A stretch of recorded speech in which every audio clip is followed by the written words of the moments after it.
I woke up with the taste of metal on my tongue and the sharp sting of fluorescent lights burning through my eyelids. My head throbbed, and for a moment, I had no idea where I was or how I'd gotten there. The smell of disinfectant filled my nostrils, and the distant beeping of machines confirmed it. I was in a hospital. The last thing I remembered was driving home late from work, exhausted but eager to surprise Jessica. I had picked up her favorite pasta from that little Italian place downtown. I'd even gotten flowers, a spontaneous gesture, something we hadn't done for each other in years. I wanted to remind her of us, the version of us that didn't feel so heavy. But I never made it home. When I blinked fully awake, my body felt like lead. A nurse stood at my bedside, her expression too carefully neutral to be comforting. Before I could say anything, she leaned in. "You're in the ICU," she said softly. "You were in an accident." An accident. The words swirled in my foggy brain, pulling up flashes of memory. A pair of headlights veering into my lane, a jarring impact, and then nothing. The nurse asked me questions, routine ones, my name, my birthday. I answered in a daze, trying to make sense of it all. But then she said something that froze me mid-breath. "Your wife has been here," she said, checking my phone. "She stepped out with another gentleman, but they should be back soon." Another gentleman? The nurse must have noticed the confusion on my face because she quickly added, "I believe he's a close friend. He said he helped bring you in after the accident." Helped bring me in? My chest tightened, not from the physical pain but from something worse. Something that felt like betrayal before I could even fully process why. I didn't know anyone who would call themselves a close friend of Jessica's. At least not close enough to be here in my place, standing by her side while I lay broken in a hospital bed.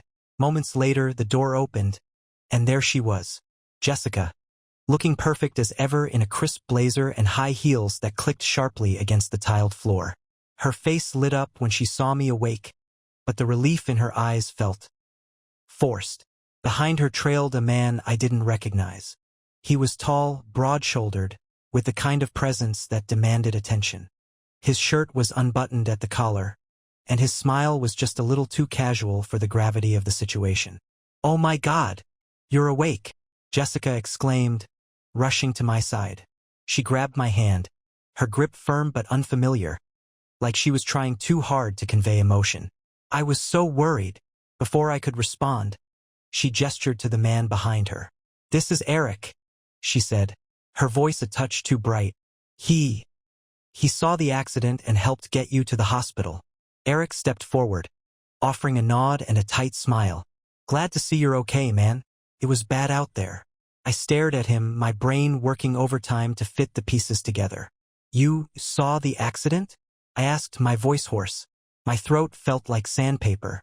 "Yeah," Eric said smoothly, shoving his hands into his pockets. "Right place, right time. Lucky I was there." Something about the way he said it made my skin crawl. There was no warmth, no genuine concern in his tone.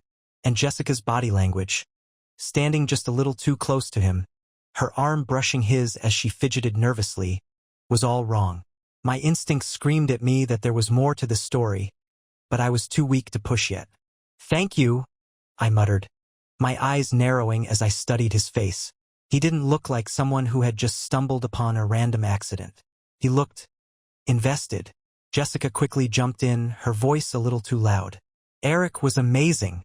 He stayed with you until the ambulance arrived and even followed us here. You should really thank him." I didn't reply. I was too busy watching how her hand lingered on his arm for just a second too long. Something inside me cracked, a fissure spreading through the fragile foundation of trust one had spent years building with her. I had no proof, not yet, but my gut told me that this wasn't the first time Eric had been in my wife's life, and it sure as hell wasn't by chance. My pulse quickened, and not just from the pain in my chest. I needed answers, and I needed them fast. This accident felt less like a random misfortune and more like the opening act of something much darker. Eric didn't linger long. He made some excuse about needing to check in at work and left with a pat on Jessica's shoulder that made my blood boil. I watched her closely as he disappeared through the door, her eyes following him for just a fraction of a second too long. She turned back to me, her face slipping into an expression that I could only describe as rehearsed concern. "How are you feeling, babe?" she asked, smoothing imaginary wrinkles on the hospital blanket. I ignored the question. "How do you know him?" I asked, my voice steady despite the storm building inside me. Jessica's eyes widened, just slightly. "Who, Eric? I told you, he was at the accident." She let out a nervous laugh. "He practically saved your life." "What's with the interrogation?" "Saved my life, huh?" I pressed, keeping my gaze locked on hers. "So he was just, what? Passing by?" Her reaction was instantaneous, a flash of defensiveness. "Yes. What are you trying to say, Liam? That I somehow planned for you to end up in the ICU? God, do you even hear yourself right now?" She folded her arms, her lips tightening into a thin line. Classic Jessica. Whenever she felt cornered, her go-to move was to flip the script, to make me feel like the unreasonable one. I didn't take the bait this time. "I didn't say that," I replied calmly, though my fists clenched beneath the sheets. "But it's funny, isn't it? How Eric knew to bring you here. Did he have your number? Did he know your name?" For a split second, her mask slipped. Her face faltered, just enough to reveal something. Fear? Guilt? Maybe both. "The paramedics must have told him," she said quickly, too quickly. "Why are you being so weird about this? The man did a good thing, and you're acting like... Acting like what?" I cut her off, my voice rising. "Like something doesn't add up? Because it doesn't, Jessica. None of this makes sense." Her nostrils flared, and she threw her hands in the air. "You know what? Fine. Believe whatever insane conspiracy theory you want. I'm trying to take care of you, and this is the thanks I get." She stormed out of the room, her heels echoing sharply down the corridor. I watched her go, my chest heaving. Not from the physical exertion but from the realization that she wasn't just lying. She was hiding something, and she was bad at it. Alone in the sterile silence of the ICU, I turned over the facts in my mind. Eric's presence wasn't a coincidence. The way Jessica defended him, the way she avoided my questions, it all screamed wrong. And then there was the accident itself. It had been so sudden, so violent, but as I replayed it in my head, a chilling thought crept in. What if it wasn't an accident? I shook my head, trying to dismiss the idea. It was too far-fetched, too ridiculous. But the seed had been planted, and no matter how hard I tried, I couldn't shake it loose. The nurse came in an hour later to check my vitals. She was kind, chatty even, but I wasn't in the mood for small talk. I kept my responses curt until she mentioned something that made my stomach drop. "Your wife and her friend were very attentive," she said casually, adjusting the foreline. "He was the one who insisted on staying with you in the ambulance. Said he didn't want her to be alone." The words hit me like a freight train. In the ambulance, Eric had ridden with me? That meant he had been there before Jessica. He hadn't just helped bring me to the hospital. He'd been at the scene, involved from the start. But how? And why? I waited until the nurse left before grabbing my phone from the bedside table. My hands trembled as I unlocked it, scrolling through messages and call logs, looking for any clue that could connect the dots. And that's when I saw it. An unsent draft of a text, something I must have started typing before the accident but hadn't sent. "I saw your texts. Who the hell is he?" The message was addressed to Jessica. My blood ran cold. I didn't remember writing it, but there it was, staring back at me like a ghost. Whatever I had discovered before the crash, it was enough to make me confront her. Enough to make her lie to my face. And now, with my memory hazy and my body battered, I was at a disadvantage. But one thing was clear. This wasn't just about infidelity. This was bigger, darker. I wasn't sure yet how deep the betrayal ran, but I swore to myself that I'd find out. No matter what it took. The hours crawled by in the ICU, each second thick with the weight of unanswered questions. Jessica didn't come back. A nurse muttered something about her, stepping out for some air. But I knew better. She wasn't the type to let a little fresh air clear her head. Jessica avoided situations when the lies stacked too high. The hospital room felt suffocating, but my mind was sharper now, clearer than it had been since waking up. That unsent text haunted me. Who the hell is he? I had known about Eric before the accident. But how? What had I seen? My brain was a maze, and the exit was buried in the memory of that night. I closed my eyes and forced myself to go back, step by step. The flowers, the pasta, the drive home. It had been late, around 9 p.m. My office had been a madhouse, and I left later than usual. As I replayed the scene, a fragment of something sharp and vivid broke through the fog. Jessica's car. It had been parked outside a place it didn't belong, the Silvercrest Hotel. The realization hit me like another collision. I hadn't forgotten the detail. My brain had buried it under the trauma. I'd driven past the hotel, and there it was, her unmistakable red coupe in the parking lot. At first, I told myself it was a coincidence. Maybe a work meeting. Maybe she was meeting Amanda. But something about the hotel, a business-class place where no one went for dinner, set my nerves on edge. I remembered pulling into the lot, heart pounding, trying to talk myself down as I climbed out of the car. But then I saw them. Jessica, in her signature beige coat, walking toward the side exit with a man. Not just any man, Eric. He had his hand on the small of her back, guiding her like she belonged to him. They were close, too close. She laughed at something he said, the kind of laugh she hadn't shared with me in months. That's when it clicked. I'd started typing the text. I saw your texts. Who the hell is he? But then I dropped my phone in my rush to follow them. I couldn't let them leave, not without answers. The next part was blurry. I remembered the adrenaline, the rush of blood in my ears as I followed their car. They didn't take the main roads. They weaved through side streets like they knew someone might be watching. It wasn't just an affair. There was something calculated about the way they moved, like they were hiding more than a fling. And then, the crash. My heart sank. The headlights from another car, Eric's SUV veering into my lane. It wasn't an accident. He'd seen me following them, hadn't he? He knew I was close, that I was piecing it together.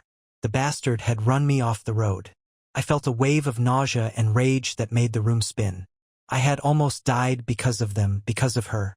And now, she had the audacity to sit by my bed and lie to my face about who Eric was, about why he was even there. I had to move carefully. I was still in the hospital, still weak.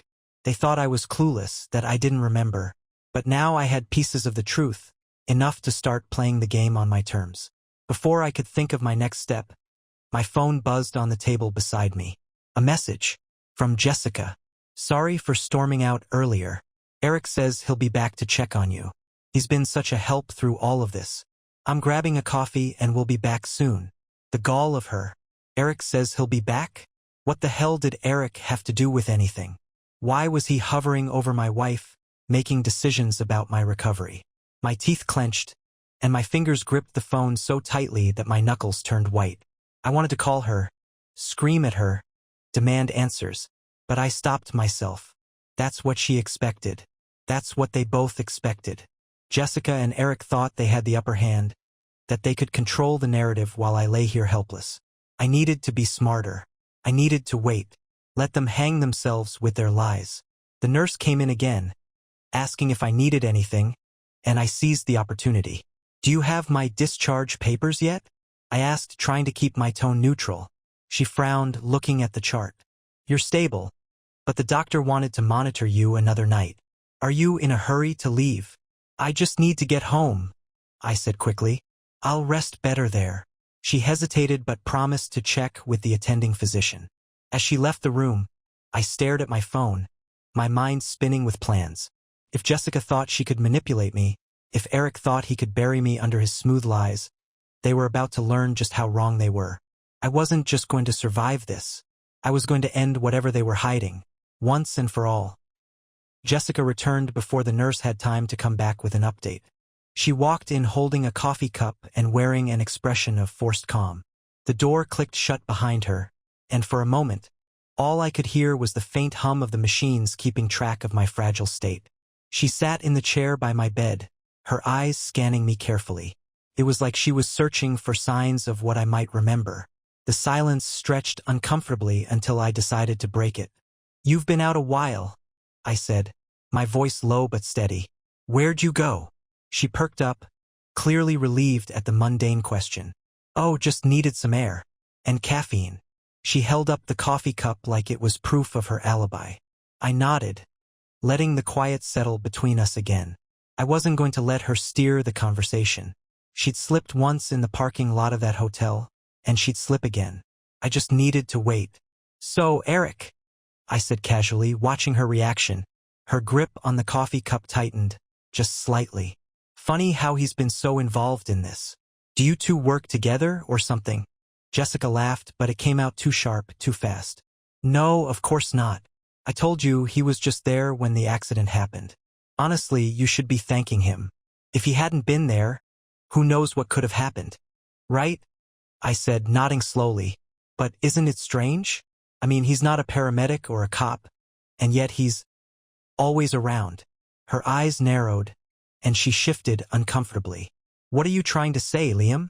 I shrugged. "Just that it seems like you know him pretty well. For a guy who was just passing by, he sure seems close to you." Her face hardened, and for a moment I thought she might snap.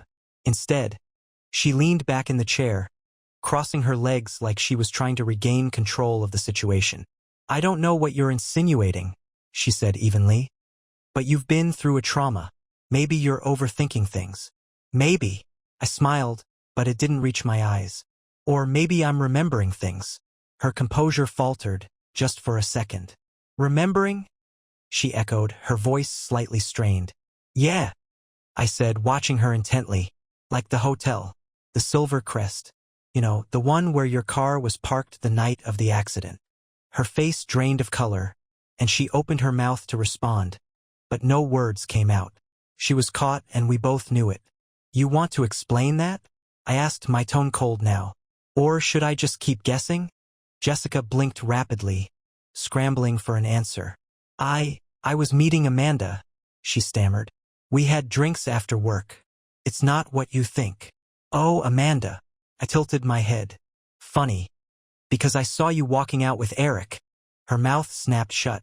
The lie had been so quick, so instinctive, but now it hung in the air between us like a noose tightening around her neck. I leaned forward, the pain in my chest flaring as I forced myself upright. "Do you want to try again, Jess? Or are you going to tell me the truth for once?" Her eyes darted to the door like she was weighing her chances of escape.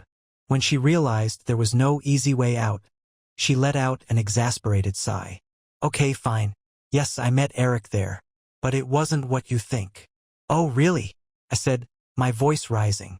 "Because what I think is that you've been sneaking around behind my back. I think you've been lying to me for months." She jumped to her feet, her coffee forgotten on the side table. "It's not like that, Liam. He's a colleague. We were meeting to discuss a project. I didn't want to tell you because I knew you'd overreact. And guess what? I was right. A project." I barked out a laugh, the sound bitter and hollow. "At a hotel? At night? Do you even hear yourself?" Jessica's face twisted with anger. "Oh, give me a break. You've always been paranoid. Always looking for something to blame me for. Maybe if you weren't so busy working late and ignoring me, I wouldn't have to." She stopped herself, her words hanging in the air like a loaded gun. "Wouldn't have to what, Jessica?" I demanded, my voice a dangerous edge. She clamped her mouth shut, her eyes blazing with defiance. But it was too late. Her slip had already given me all the confirmation I needed. "Yeah," I said, my voice dropping to a deadly calm. "That's what I thought." She didn't respond. Instead, she grabbed her bag and stormed toward the door. "I'm not doing this with you right now," she snapped. "You need rest. Not another one of your paranoid meltdowns." The door slammed behind her, and I was left alone again, my heart pounding with a mix of fury and vindication. She thought she could walk away, that she could spin this story into something I'd swallow like I always had. But this time was different. She had underestimated me. The moment the door slammed behind Jessica, the silence in the room felt deafening. My body was buzzing, not just from the confrontation but from the confirmation that I was finally pulling at the right threads. She'd cracked. She hadn't denied it outright. She had deflected, turned the blame on me, like a snake cornered and desperate to strike. But that slip, that single moment of anger where her words almost spilled out, was all I needed. Something deeper than infidelity was brewing here, and I was going to dig it out. I reached for my phone, my fingers trembling. Not from weakness, but from adrenaline. I didn't know exactly where to start, but instinct told me to go back to the root of it all. Eric. Who was he really? And what was his connection to Jessica? The hospital's Wi-Fi was slow, but it didn't matter. A quick search brought up a few dozen LinkedIn profiles and vague references to Eric Morgan. None of them stood out, but then I remembered the nurse's comment earlier. Eric had stayed in the ambulance with me. He'd been listed as part of the incident report. I called the hospital's reception desk, trying to keep my voice steady despite the rage simmering under my skin. "Hi, this is Liam Carter," I said. "The guy in room 309. I was in an accident recently, and I need to confirm some details for my insurance. Can you connect me to whoever handles patient transport records?" The receptionist hesitated but finally transferred me to someone in administration. I repeated the story, careful to sound calm and professional, as if this wasn't about unraveling the truth but simply checking a box. After a few minutes of waiting, the voice on the other end returned. "We have the report here. Your emergency contact, Jessica Carter, was notified at the scene, and the man who stayed with you during transport was Eric Morgan." My grip tightened on the phone. "Does it say how he came to be at the scene?" "Looks like he told the paramedics he was a witness. First on the scene, actually. First on the scene." The words sent a chill down my spine. Eric hadn't just happened upon the crash. He'd been there immediately, like he'd been following me, or worse, like he'd known it was going to happen. "Thanks," I said, forcing a tight smile into my voice before hanging up. I leaned back into the stiff hospital bed, my mind racing. The idea was too absurd, too sinister to fully believe, but I couldn't shake it. What if the crash wasn't an accident? What if Eric had been there to make sure I didn't follow them any further, or worse, to silence me completely? My phone buzzed in my hand, breaking my train of thought. It was a message from Jessica. "Sorry about earlier. Let's talk when you're feeling better. Don't stress yourself out. Love you." The audacity of it almost made me laugh. She thought she could patch this up with a few empty words and a little time? Did she think I'd forget the way her voice cracked when she tried to explain the hotel? The venom in her tone when she blamed me? No, this wasn't something I'd let go. I decided to take a risk. Instead of responding, I opened my contacts and scrolled to a name I hadn't thought about in years. Brandon. Brandon had been my best friend in college, the guy who'd taught me how to stand up for myself, how to think 2 steps ahead. We'd drifted apart over the years. He moved out west for work, and I stayed here to build a life with Jessica. But Brandon had one quality I needed now more than ever. He had an uncanny knack for sniffing out lies and finding the truth buried under layers of deception. I hit call and prayed he'd pick up. "Liam." His voice was groggy, like I'd woken him up. "Brandon, it's been a while." "Yeah, no kidding. You all right? You sound off." "I need your help," I said, my words tumbling out in a rush. "I think something's going on with Jessica. Something big. I don't have all the pieces yet, but I don't think my car accident was an accident." There was a long pause. "Jesus," he finally said. "Okay, slow down. What the hell's going on?" I gave him the short version, the hotel, Eric, the crash, the way Jessica had been acting. He listened without interrupting, his breathing steady on the other end.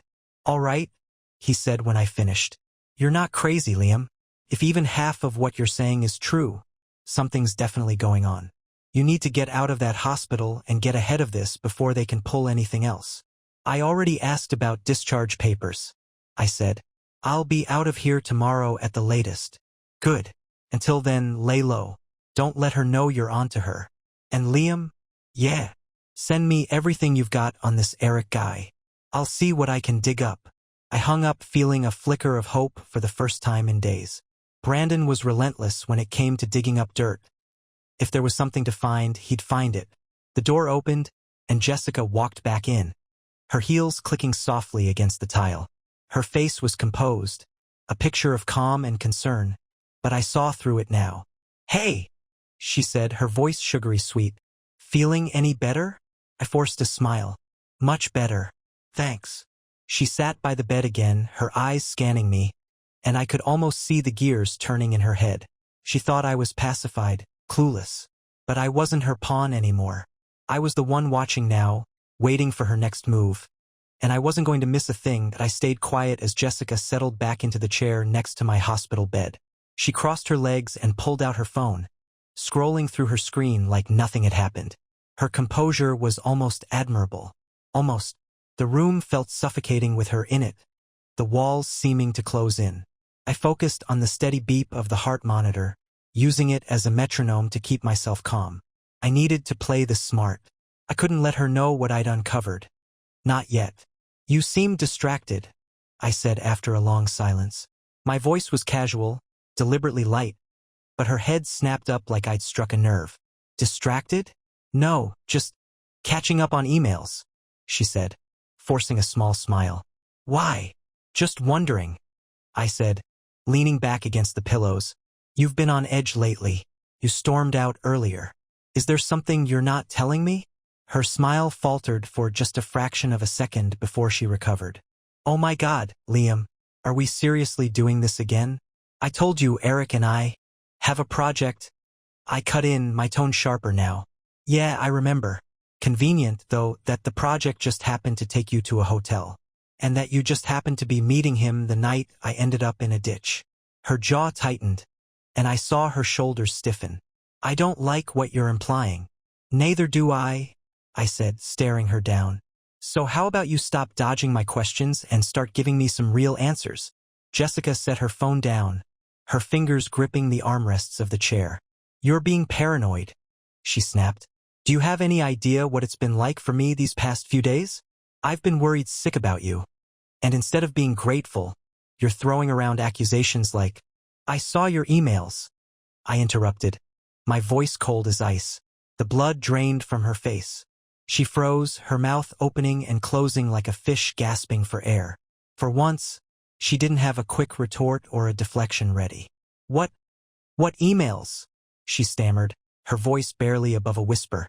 The ones between you and Eric, I said, leaning forward. Pain lanced through my ribs, but I didn't care. I wasn't going to let her squirm out of this. You know, the ones where you talk about me being clueless and making sure I'm distracted. Her hands flew to her mouth, but her reaction wasn't one of guilt. It was anger. You went through my private emails? Are you serious, Liam? That's a violation of trust. I laughed bitterly, the sound raw and harsh. A violation of trust? That's rich, coming from you. She shot up from her chair, her face flushed with fury. You have no idea what you're talking about. You're making this into something it's not. Am I? I snapped. Because from where I'm standing, it looks like you and Eric have been planning something behind my back for weeks. Months, maybe. So why don't you go ahead and explain that forged power of attorney document while you're at it? Jessica's eyes widened in panic, and for a moment, I thought she might bolt. But then, something in her shifted. The fear in her face melted away, replaced by cold defiance. You think you've got it all figured out, don't you? She said, her voice dripping with venom. You're so good at playing the victim, Liam. Poor, clueless Liam. Always working late, always too busy to notice when his marriage is falling apart. Don't try to turn this around on me, I growled. This isn't about my work hours or our marriage. This is about you lying to me, manipulating me, working with Eric to protect myself, she snapped, cutting me off. Her words hung in the air like a gunshot, and for a moment, neither of us spoke. Protect yourself? I repeated, my voice barely above a whisper. From what? From me. Jessica's jaw clenched, and I saw her hands trembling at her sides. She didn't answer, but the look in her eyes said everything. I felt like the floor had dropped out from under me. What the hell are you talking about, Jessica? She turned away, her shoulders stiff. You wouldn't understand, she said quietly. You never do. Try me, I said, my voice hard. She hesitated, her back still to me. When she finally spoke, her voice was cold and detached. Eric and we've been working together on something important. Something you don't need to know about. Don't need to know about? I repeated, my voice rising. Are you hearing yourself right now? You're my wife, Jessica. Or at least you're supposed to be. She spun around, her eyes blazing. You want the truth, Liam? Fine. I didn't want to be stuck in this life anymore. I didn't want to spend the next 20 years being your sidekick while you work yourself into an early grave. So yeah, Eric and I made plans. We had to. You weren't listening to me. You never listened. The words hit me like a punch to the gut. So what? You decided to get rid of me? Take my money? My life? Her lips curled into a bitter smile. You're so dramatic. No one was trying to get rid of you. We needed you out of the way. Temporarily. The room spun as her words sank in. Out of the way. Temporarily. My car crash hadn't been an accident. Eric and Jessica had orchestrated it. You tried to kill me? I said, the words hollow and disbelieving. Jessica's face twisted into something cruel. Something I barely recognized. If we'd wanted you dead, Liam, you'd be dead. I stared at her. The woman I'd loved for years, and felt nothing but cold, raw hatred. Whatever had been left of our marriage, of the life we'd built together, was gone. You're going to regret this, I said, my voice steady and deadly calm. Jessica raised an eyebrow, her expression unreadable. Maybe, she said, but at least I won't regret taking control of my life for once. And with that, she grabbed her bag and walked out of the room, leaving me alone with the wreckage of everything I thought I knew. But this wasn't over. Not by a long shot. The moment the door clicked shut behind Jessica, a primal energy surged through me, drowning out the pain in my chest and the fatigue gripping my body. Her words echoed in my head, each one sharpening my focus. We just needed you out of the way, temporarily. This wasn't just betrayal anymore, it was war. I reached for my phone and dialed Brandon's number. He picked up on the second ring. Liam? You good? I need you to find everything you can on Eric Morgan, I said, my voice low but steady. Jessica just admitted they were behind the crash. I don't have all the details yet, but they were planning to take me out. Financially, legally, maybe even permanently. Brandon cursed under his breath. All right, I'm on it. Any specific leads? There's a power of attorney document. A fake one, naming Jessica as the sole decision-maker for everything if I'm incapacitated. Start there, and dig into Eric work, family, finances, everything. Consider it done. You still planning to leave the hospital today? I'm getting out as soon as I can, I said. Keep me updated.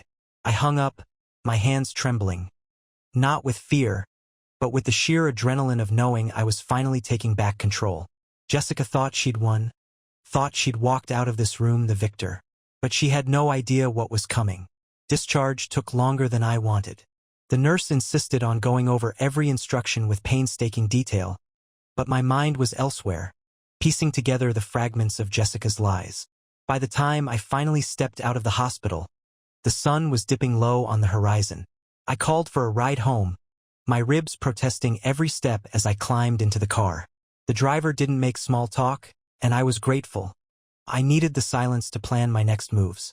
When I arrived home, the house was dark and quiet. Jessica wasn't there, but her coat and shoes were gone, so I knew she wouldn't be back anytime soon. Good. I locked the door behind me and headed straight to her office. Jessica was meticulous about keeping her space organized, almost too meticulous. Her desk was spotless, her files neatly stacked, but I wasn't looking for the obvious. I pulled out the drawers one by one, rifling through their contents until I found a folder tucked at the back. Inside were printed copies of emails between her and Eric, some of which I recognized from her laptop. But there were also receipts, hotel stays, high-end dinners, even a rental car that Eric had booked in his name. The dates lined up suspiciously close to nights Jessica had claimed to be working late. At the bottom of the folder was a handwritten note, scrawled in Jessica's neat cursive. Timeline for transfer. POA to be notarized by Friday.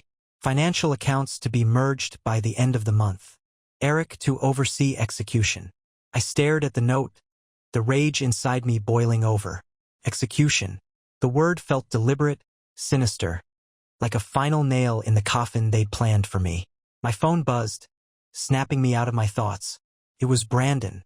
I found something, he said without preamble. Eric Morgan's company? It's a consulting firm, but it's not what it looks like on the surface. They specialize in private solutions for high-stakes divorces and business disputes.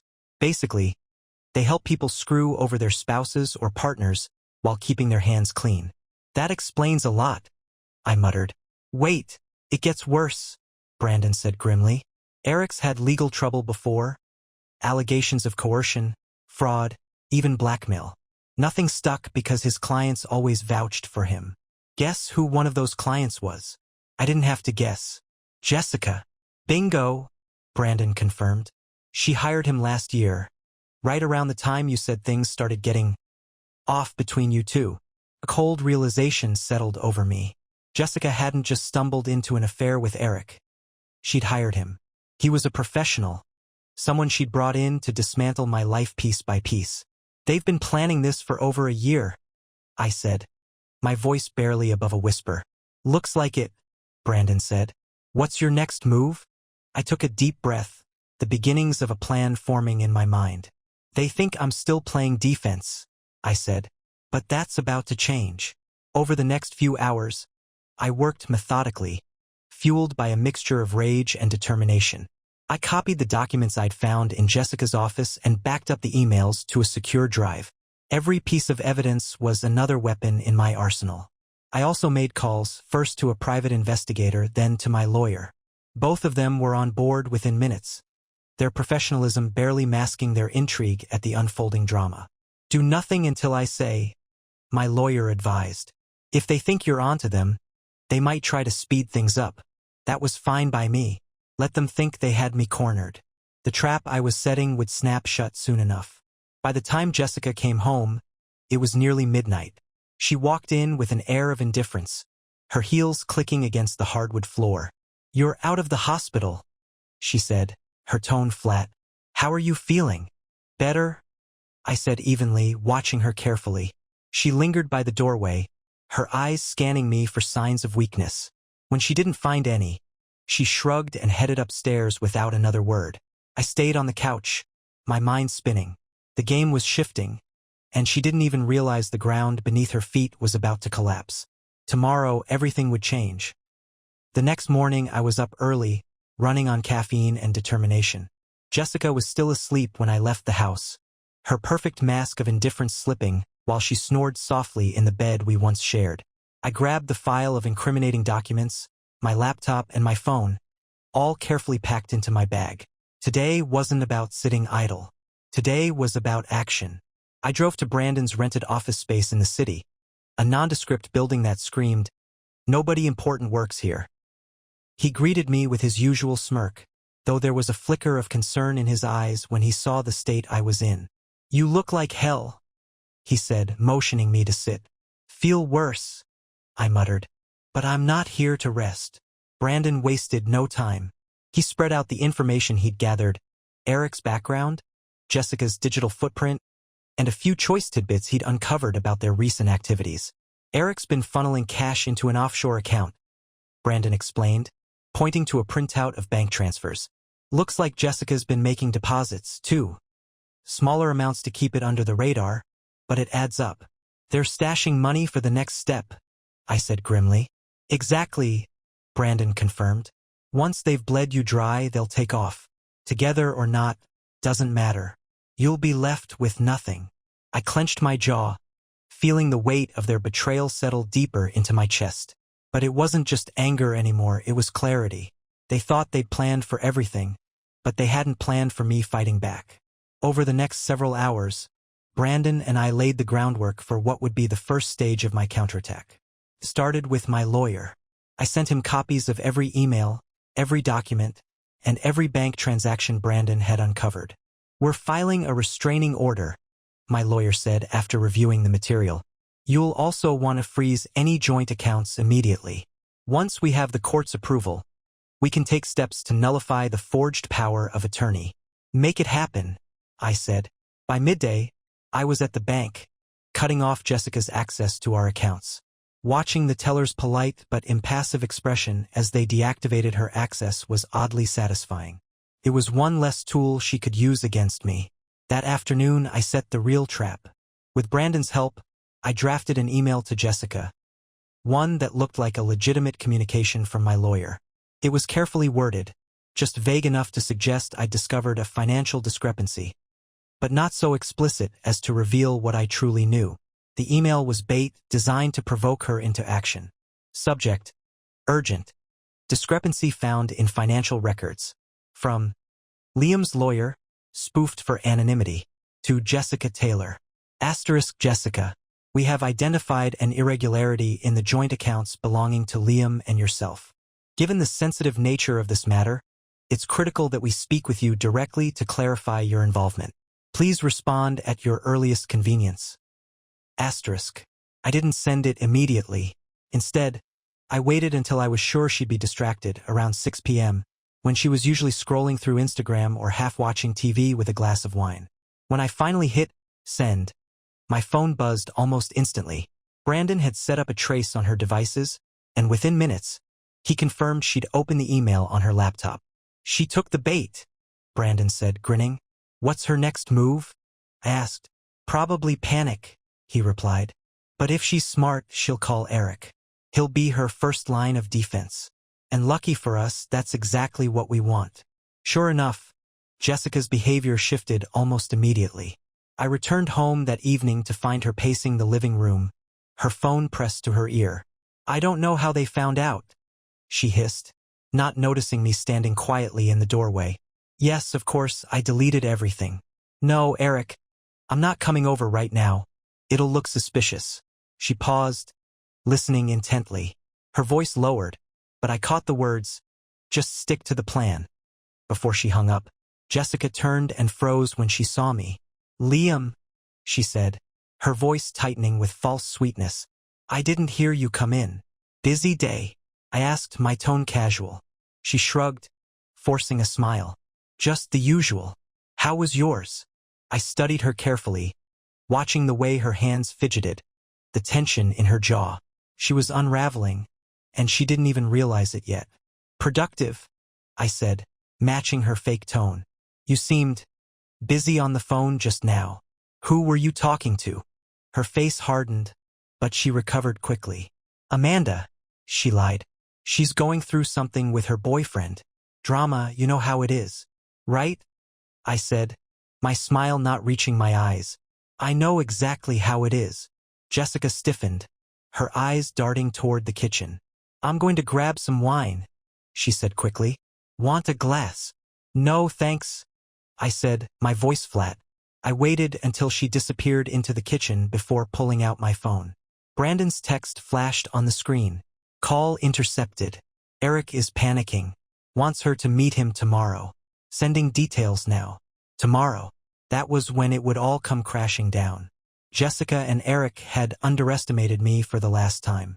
And tomorrow, when she thought she was meeting him in secret, I'd be there to greet them both, with everything I'd prepared. This wasn't revenge anymore. It was justice.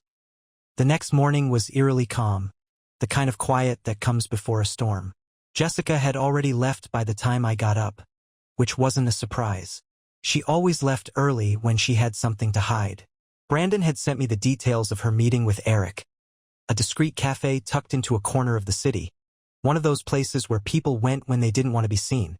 She didn't know I was following her. I stayed far back, my rented sedan blending into the morning traffic as I watched her car weave through the streets. My ribs still ached, and every turn sent a sharp reminder of the crash they'd caused. But I gritted my teeth and kept driving. This wasn't just about catching them, it was about ending this once and for all. The cafe was smaller than I expected, with a cozy outdoor patio shielded by tall hedges. Jessica parked in the lot, and I watched as she stepped out of her car, her coat pristine, her hair perfectly styled. She looked like she was heading into a business meeting, not a clandestine rendezvous with her co-conspirator. I gave her a few minutes to settle in before stepping out of my car. The adrenaline coursing through my veins dulled the pain in my body as I adjusted the hidden camera Brandon had helped me set up in my jacket. This wasn't going to be a confrontation, it was going to be a performance. Eric was already waiting when Jessica arrived. They sat at a corner table, their heads bent close together, their voices too low for anyone nearby to overhear. I slipped into the cafe unnoticed, ordering a coffee and taking a seat a few tables away. From my vantage point, I could see everything. The tension in Jessica's posture, the way Eric's eyes darted around the room like he was expecting someone to walk in at any moment. They were nervous. Good. I activated the camera and pulled out my phone, pretending to scroll as I listened to their conversation. The microphone on the camera was strong enough to pick up their voices, and I strained to catch every word. I told you it was too risky, Jessica hissed, her voice sharp but quiet. Now there's a lawyer involved. He's freezing the accounts. Eric leaned back, his expression tight. It's only a problem if you panic. He doesn't have proof, at least not enough to do anything yet. We stick to the timeline. Jessica's laugh was bitter. Stick to the timeline? He's already onto us, Eric. What happens when he digs deeper? Eric's face darkened. Then we escalate. You knew this wouldn't be easy, Jess. If he gets too close, we make sure he doesn't have the chance to fight back. My stomach turned, but I kept my face neutral, my hands steady as I sipped my coffee. Escalate. They weren't just planning to ruin me, they were ready to eliminate me if it came to that. Jessica leaned forward, her voice dropping to a whisper. And what happens after? If Liam survives this? Eric cut her off, his tone cold. He won't. The words sent a chill down my spine. They were done with caution, done with subtlety. If their current plan failed, they were prepared to go further, to make sure I didn't walk away. I'd heard enough. I stood, taking my coffee with me, and walked straight to their table. Jessica looked up first, her eyes widening in shock as I loomed over them. Liam? She stammered. What are you? Good morning, I said, my tone icy. I set my coffee cup down on their table and smiled. Nice place for a business meeting. Eric's face twisted into something between irritation and alarm. You're supposed to be resting, he said, trying to sound casual. I'm sure I am, I replied, pulling out my phone. But I figured I'd stop by and say hello. You know, since you've both been so concerned about me lately. Jessica's hands shook slightly as she reached for her coffee. Liam, you're overreacting, she said, her voice trembling. This isn't what it looks like. Oh, it's exactly what it looks like, I said, leaning in closer. In fact, I've got it all recorded. Every single word. Her face went pale and Eric shot her a warning look. You don't know what you're talking about, Eric said, his voice low and threatening. Really? I said, tilting my head. Because I just heard you say that if I get too close, you'll make sure I don't have the chance to fight back. Sounds pretty clear to me. Jessica stood abruptly, knocking over her chair. Liam, this is insane. You need help. This paranoia is... Paranoia? I interrupted, my voice sharp. Is that what you call this? I pulled out the printed emails and bank statements, slapping them onto the table. These look pretty real to me. Or are they just figments of my imagination? Eric's mask of calm cracked, his jaw tightening as he glanced at the papers. You shouldn't have done this, he said quietly, his voice laced with menace. Oh, I'm just getting started. I shot back. The cafe had gone silent, other patrons glancing our way with curious eyes. Jessica looked around nervously, her face flushed with embarrassment and panic. Liam, she hissed. This isn't the place. No, I said, cutting her off. This is exactly the place. Because I want people to see what you both really are. Liars. Manipulators. Cowards. Eric stood, towering over me, his face a mask of barely contained rage. You don't know who you're messing with. I smirked. Neither do you. And with that, I walked out, leaving them with the wreckage of their carefully laid plans, and the knowledge that this fight was far from over. Walking out of the cafe was like stepping out of a pressure cooker, the weight of Jessica's lies and Eric's threats finally lifting. But the fight wasn't over. If anything, the battle was just beginning. Brandon was waiting in the parking lot, leaning casually against his car, a small smirk playing on his lips as I approached. Well? He asked. They took the bait, I said, opening the passenger door. Jessica panicked, and Eric practically threatened me in front of half the cafe. It's all on tape. Brandon let out a low whistle. They're reckless. That'll work in our favor. I climbed into the car, wincing as my ribs protested. Brandon slid into the driver's seat and pulled out of the lot, his expression serious now. You ready to move to the next step? I nodded. Let's make them regret every second of this. Back at Brandon's office, we pieced together the final part of the plan. Everything was falling into place. The forged power of attorney, the offshore accounts, the recording of their conversation at the cafe. The evidence was damning, but we needed one last move to seal their fate. The accounts, Brandon said, pointing to the transaction records. We've got enough to make them sweat. But if we can tie Jessica to Eric's fraud network, we'll bury them both. How? I asked, leaning forward. Brandon grinned. By making them think they're still in control. That evening, I returned home to find Jessica already there, sitting on the couch with a glass of wine. She looked up as I entered, her expression carefully neutral, but I could see the cracks. Her eyes darted to my face, searching for clues about how much I knew. Long day? She asked, her tone light but forced. You could say that, I replied, setting my bag down by the door. She sipped her wine, her hand steady. I was thinking we should talk. About us. Everything's been so tense lately. I raised an eyebrow, barely suppressing a bitter laugh. Tense? That's one way to put it. Jessica leaned forward, setting her glass on the table. Liam, I don't want to fight. I just want to move past this. Can we do that? Her words were carefully chosen, but her eyes betrayed her. She was fishing, testing the waters to see if I'd swallowed her lies or if I was about to blow her world apart. Maybe, I said, my tone measured, but I need something from you first. Her shoulders stiffened. What do you mean? Eric, I said bluntly. I want you to cut ties with him. Completely. Jessica blinked, clearly caught off guard. What? Liam, I hardly even know him. Don't lie to me. I interrupted, my voice sharp. I know exactly what he is to you. If you want to fix this, if you want any chance of saving what's left of us, you'll drop him. Now. Jessica's mouth opened and closed, her carefully crafted facade slipping as she scrambled for a response. Finally, she nodded. Okay, she said quietly. I'll tell him it's over. I didn't believe her for a second, but that wasn't the point.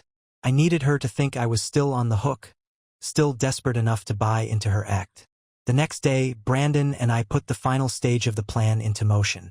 Using the transaction records and communication logs we'd uncovered, Brandon set up a fake opportunity for Eric, an investment account tied to the offshore accounts he'd been using to stash stolen money.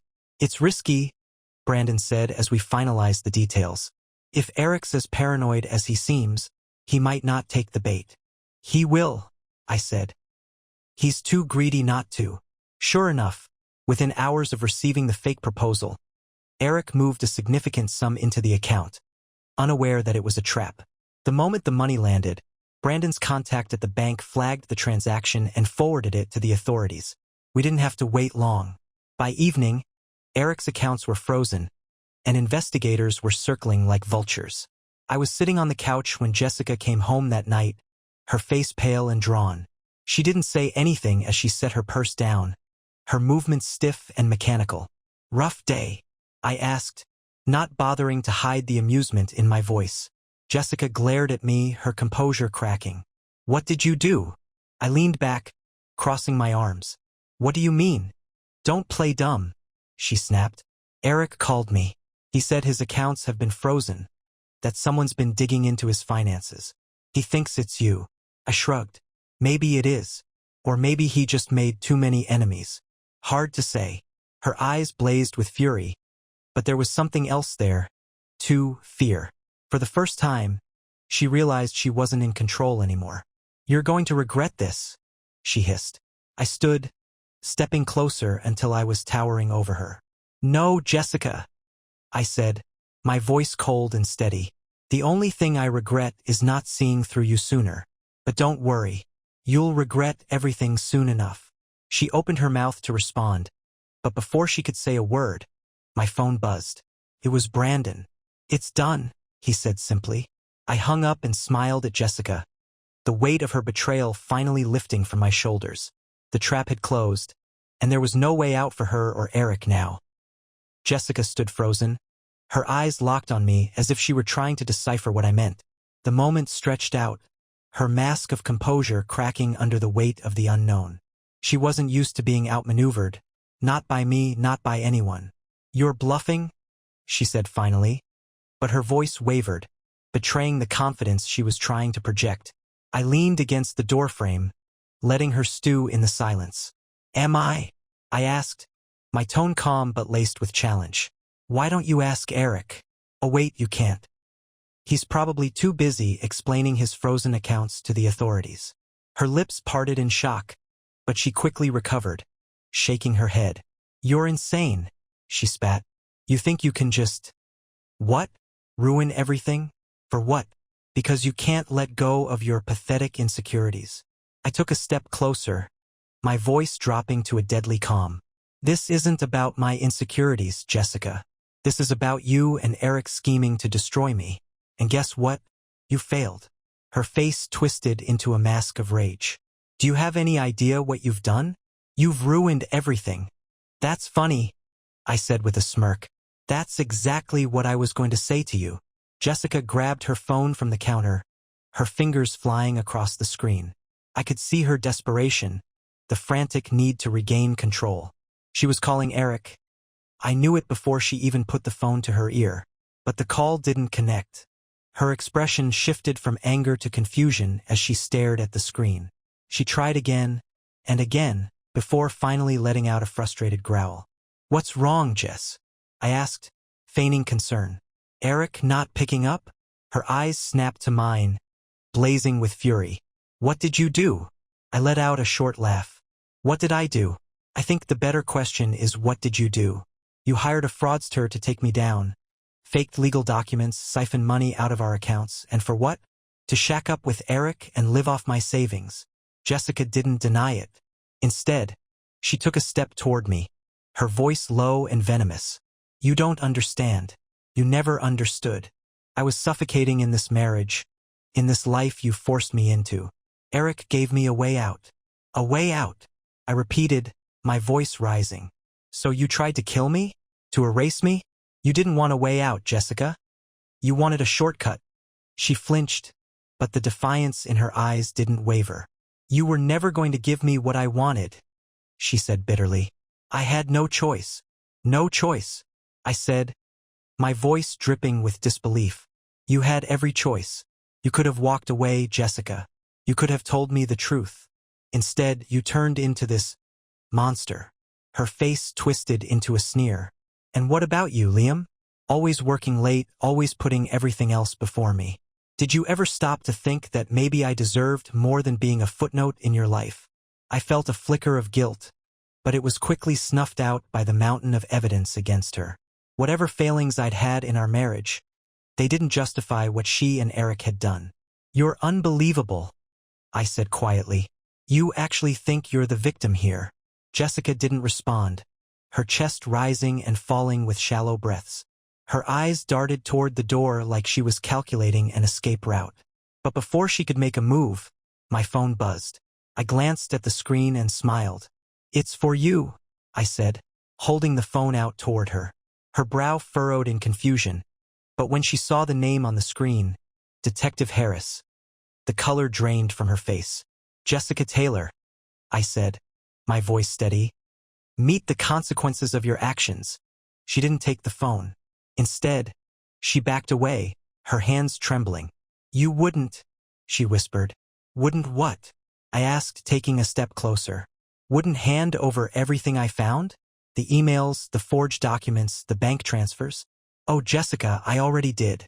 Her knees buckled, and she sank into the nearest chair, staring at me in disbelief. You're lying, she said, but the words came out weak, hollow. I turned the phone toward her, letting her see the call in progress. The detective's voice echoed faintly through the receiver. Mr. Taylor, we're ready to move forward. Is Miss Taylor at the residence? Jessica's face crumpled as the weight of the situation finally hit her. She looked up at me, her eyes wide with desperation. Liam, please, she whispered. We can fix this. We can. No, I said firmly. You made your choice, Jessica, and now you're going to face the consequences. Her mouth opened to plead again, but before she could say another word, the sound of sirens pierced the air, growing louder as they approached the house. Jessica's eyes filled with tears, but I felt no pity, no remorse. This was justice. For the first time in months, I felt like I could finally breathe. The nightmare was over, or at least it would be as soon as they took her away. The sirens stopped abruptly outside the house, their sharp wail replaced by the crunch of boots on gravel. Jessica's head jerked toward the door as though she could will it to stay closed, her breaths coming in shallow gasps. "Liam," she said, her voice barely above a whisper. "Don't do this. Please." Her tears were flowing freely now, streaking the carefully crafted mask she always wore. But I felt nothing. No pity, no remorse. Just the cold satisfaction of knowing the truth was finally catching up to her. "You did this to yourself?" I said flatly, my voice devoid of emotion. The knock at the door was firm, decisive. Jessica flinched as though the sound had struck her, and I saw her body tense as if she were about to run. "You should probably answer that," I said, motioning toward the door. Her eyes snapped back to mine, wide and frantic. "Liam, please," she begged. "This doesn't have to go this far. We can fix it. I'll make it right. I'll tell Eric to leave, I'll undo everything. Just don't let them take me." "You had every chance to fix it, Jessica," I replied, my voice steely. "You didn't care about making it right when you were siphoning money out of our accounts. You didn't care when you faked legal documents. And you sure as hell didn't care when you and Eric planned that crash." Her face twisted in despair, but before she could respond, the knock came again, louder this time. "Jessica Taylor, this is the police. Open the door." Her body sagged as if the weight of those words had finally crushed her. With trembling hands, she stood and shuffled toward the door, her shoulders slumped in defeat. The door swung open, revealing two uniformed officers flanking Detective Harris, a man in his 40s with a no-nonsense demeanor and a sharp, calculating gaze. His eyes flicked to Jessica, then to me, as though sizing up the situation in an instant. "Ms. Taylor," Harris said, his tone calm but authoritative. "We have a warrant for your arrest. Please step outside." Jessica turned back to me one last time, her expression a mix of disbelief and desperation. "Liam," she whispered, her voice cracking. "You don't understand. I didn't have a choice." "Neither did I said quietly. The officers moved in, their presence unyielding as they guided Jessica out of the house. She didn't resist, but I could hear her sobbing softly as they led her to the waiting squad car. Harris stayed behind, his gaze shifting back to me. "You've done your part," he said, his voice neutral. "We'll handle it from here." I nodded, my throat tight. "What about Eric?" "He's already in custody," Harris replied. "The evidence you provided was more than enough to warrant an arrest. Between the bank records, the emails, and the recordings, we've got a strong case against both of them." "Good," I said, my voice barely above a whisper. Harris studied me for a moment, his expression softening slightly. "If you need anything, support, resources, don't hesitate to reach out. This kind of betrayal, it's not easy to move past." "Thanks," I said simply. The detective gave me a short nod before following his officers outside. Through the window, I watched as Jessica was placed in the back of the squad car, her face pale and streaked with tears. She looked at the house one last time, her gaze desperate, pleading. But I didn't look away. When the cars finally pulled out of the driveway, silence fell over the house. I stood in the middle of the living room, staring at the spot where Jessica had been just moments ago. The weight of it all hit me like a tidal wave. The lies, the manipulation, the crash that nearly killed me. It was over, but it didn't feel like victory. Not yet. I sank onto the couch, my head in my hands, the adrenaline draining from my body and leaving only exhaustion behind. For so long, I'd been fighting just to survive, to uncover the truth. Now that I wasn't sure what came next. Later that night, Brandon called. "Well?" he asked. "They arrested her," I said. "And Eric." "Good," Brandon said, his voice firm. "You deserve this win, Liam. Don't let anyone tell you otherwise." I sighed, running a hand through my hair. "It doesn't feel like a win." "It will," he said. "Give it time. You're free now. No more lies, no more games." "Yeah," I muttered. "Free." I hung up the phone and sat in the dark, the house eerily quiet. For the first time in years, there was no Jessica, no tension, no looming sense of betrayal. Just me. As the reality of it all settled in, I felt the faintest flicker of something I hadn't felt in a long time. Hope. I didn't know what the future would hold, but I knew one thing for certain. This was the end of Jessica's story in my life. and the beginning of mine.